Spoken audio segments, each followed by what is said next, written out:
नमस्कार, मैं जितेंद्र चतुर्वेदी। आपसे आग्रह रहेगा कि अगर मतांतर से नहीं जुड़े हैं तो जुड़िए, वीडियो को लाइक करिए और साझा करना मत भूलिए। अरविंद केजरीवाल के लिए दिल्ली से पंजाब तक जिस तरह का संकट नजर आ रहा है वो ये बता रहा है कि आम आदमी पार्टी अब बिखरने जा रही है। और ये नाहक नहीं कहा जा रहा है। दरअसल ये जो संकट है ये अंदर और बाहर दोनों तरफ है। और फिर आप देखिए कि ऐसा लगता है कि उसी से निपटने के लिए अरविंद केजरीवाल ने सुप्रीम कोर्ट को भी धर्म संकट में डाल दिया और बता दिया कि साहब हम तो बीमार हैं। तो ये क्या मसला है, थोड़ा इसको भी समझेंगे।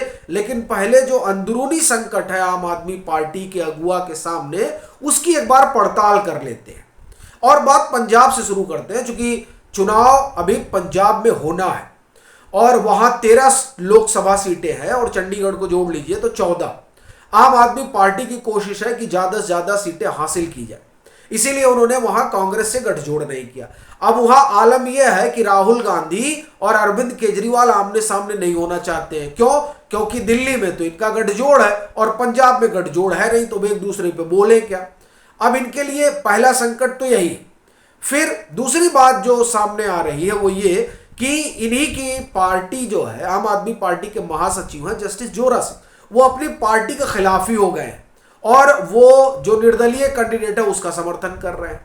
इससे अलग कहानी कुंवर विजय प्रताप सिंह की नहीं है, वो भी आम आदमी पार्टी के एक तरह से कई गले की फांसी बने हुए हैं। इसी बीच एक चर्चा और वहां शुरू कर दी है भाजपा ने, वो ये कि चुनाव के बाद राघव चड्ढा को मुख्यमंत्री बना दिया जाएगा। अब ये तो बड़ी चीज है कि भगवत मान को हटा दिया जाएगा क्या, इस तरह की भी बात भाजपा ने वहां शुरू कर दी है। अब दूसरी चीज आप देखिए कि राघव चड्ढा को लेकर वैसे भी कई सवाल उठते रहे हैं, खासतौर से जब वो अपने इलाज के लिए बाहर गए थे तभी से कई किंतु परंतु हैं। अब इस किंतु परंतु पर जब अरविंद केजरीवाल से आप ये कहें कि सवाल जवाब होता है तो वो नाराज हो जाते हैं। वो कहते हैं कि मैं राघव चड्ढा से निपट लूंगा। खैर, अब निपट लूंगा इस तरह की बात से तो ये समझ में आता है कि कुछ तो है। क्या है? स्वाभाविक है कि वो अरविंद केजरीवाल और राघव चड्ढा और पार्टी के अंदर की बात है, लेकिन जिस तरह की सरगर्मी है वो सरगर्मी कई तरह के संदेह पैदा कर रही है और वो संदेह इस ओर इशारा कर रहा है कि क्या वाकई में आम आदमी पार्टी के भीतर सब कुछ ठीक चल रहा है, अगर पंजाब के लिहाज से देखें तो। और इसलिए भी ये बात बड़ी हो जाती है क्योंकि जब अरविंद केजरीवाल तिहाड़ में थे, अभी तो फिलहाल अंतरिम जमानत पे हैं, तो किस तरह से जो राज्यसभा से खास तौर से आम आदमी पार्टी के एमपी हैं उन लोगों का जो रवैया रहा। और अब इस दरमियान जो स्वाति मालीवाल बोल रही है वो अरविंद केजरीवाल और उनकी पार्टी के लिए गंभीर समस्या बनता जा रहा है। क्यों? क्योंकि वो जितना बोल रही हैं और बातें सामने रख रही हैं उससे विभव कुमार की समस्या बढ़ रही है, उनकी जमानत याचिका खारिज हो जा रही है। अब विभव कुमार अगर अंदर रहेंगे तो अरविंद केजरीवाल के लिए विकट समस्या है, क्योंकि वो अंदर रहेंगे तो कुछ बोलेंगे और कुछ बोल दिए तो केजरीवाल का राज खुल गया, और राज खुल गया तो जिस तिहाड़ से इनको वापसी की संभावना दिखाई दे रही है वो संभावना भी खत्म हो जाएगी। अब इसमें एक चीज और चल रहा है, अगर आप थोड़ा और दिल्ली की तरफ आए तो पंजाब में तो हमने बताया ही। दिल्ली में क्या हुआ कि इन्होंने गठजोड़ कर रखा था। खबरें ये आ रही है कि यह सूचना देने में सफल नहीं रहे कि आम आदमी पार्टी और कांग्रेस का गठजोड़ हो गया है। इसकी वजह से बड़ा कंफ्यूजन रहा वोटरों में। कई एक आप ये कहें कि सीटों पर, कई एक बूथों पर इस तरह की सूचना आई है, वो अखबार में खबर भी है उसकी, कि मतदाता गए और उनको तो ये था कि यहाँ तो कांग्रेस लड़ रही है, तो पंजा ढूंढ रहे थे, पता चला नहीं पंजा है नहीं, झाड़ू ही है।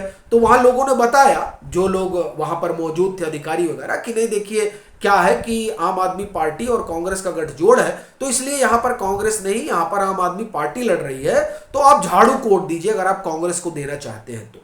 यानी इस तरह का कंफ्यूजन था। और एक चीज आप ध्यान रखिएगा कि इस तरह का कंफ्यूजन दिल्ली में। अब आप सोचिए, मैं इसमें थोड़ा सा आपको लगा कि 72 है, लेकिन मैं महाराष्ट्र को इसमें इसलिए ला रहा हूं क्योंकि महाराष्ट्र में इससे बड़ा कंफ्यूजन है। शिवसेना का जो धनुष बाण है वो एकनाथ शिंदे के पास है, यानी वो ओरिजिनल शिवसेना है, और उद्धव ठाकरे के पास मसाल है। अब जहां मसाल और आप ये कहें कि उद्धव ठाकरे और एकनाथ शिंदे आमने सामने होंगे, वहां ग्रामीण मतदाता जब पहुंचेगा तो वो धनुष बाण ही दबाएगा। और ये मैं इसलिए बहुत कॉन्फिडेंट होकर कह रहा हूं, क्योंकि दिल्ली में अगर इस तरह की समस्या है कि गठजोड़ हुआ है और सिंबल के बारे में इस तरह से नहीं बताया गया है, तो महाराष्ट्र के ग्रामीण इलाकों में क्या चीजें पहुंची होंगी। इसलिए मैं बार बार कह रहा हूं कि महाराष्ट्र में जो कागजी घोड़े दौड़ाए जा रहे हैं वैसा कुछ होना नहीं है, टीले के लोग धराशायी होंगे।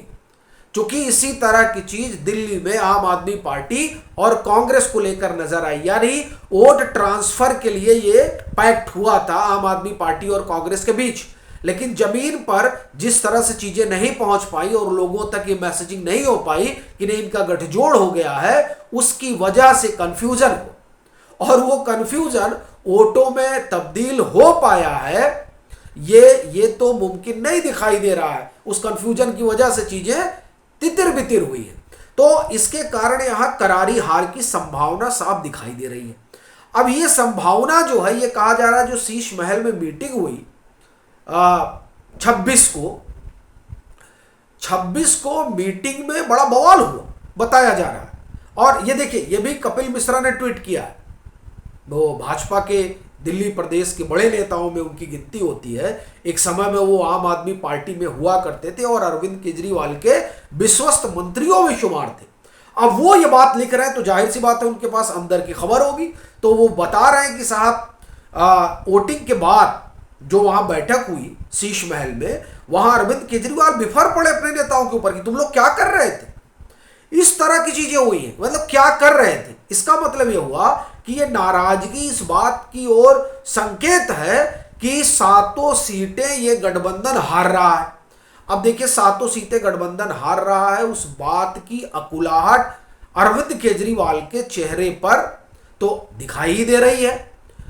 अब अच्छा, उसमें एक चीज और हुई, कहा जा रहा है कि सौरभ भारद्वाज, संभवतः सौरभ भारद्वाज और आतिशी मार्लेना के ऊपर फट पड़े। तो वहां पर किसी ने यह भी कह दिया कि आप हमारी बात कर रहे हैं और जिस कॉन्स्टिट्यूएंसी से आप जीत कर आते हैं, जिस विधानसभा से, वहां भी देखिए उस लोकसभा में क्या हुआ, आप ही की विधानसभा में लोग नहीं दिखाई दे रहे थे। यानी इस तरह की वहां जो है खूब तीखी नोकझोंक हुई। यानी जो कुल जमा कहानी यह है कि आम आदमी पार्टी के भीतर बड़ा अविश्वास हो गया है, और उस अविश्वास की वजह अरविंद केजरीवाल का जो आप ये कहें ऑरा था, वो ऑरा छिन्न भिन्न हो गया है। उनकी जो वोट खींचने की ताकत थी वो बिखर गई है। इसीलिए आम आदमी पार्टी के जो अब तमाम नेता हैं वो आंख दिखाने लगे हैं आला कमान को। अच्छा, ये बात आला कमान को समझ में आ गई है कि तिहाड़ में जाकर वो बैकफुट पर आ गए हैं, तो अब पार्टी के बिखरने का डर उनको सता रहा है। तब अब वो क्या करें, क्योंकि दिल्ली से पंजाब तक की कहानी हमने आपको बताई दी क्या कुछ हो रहा है।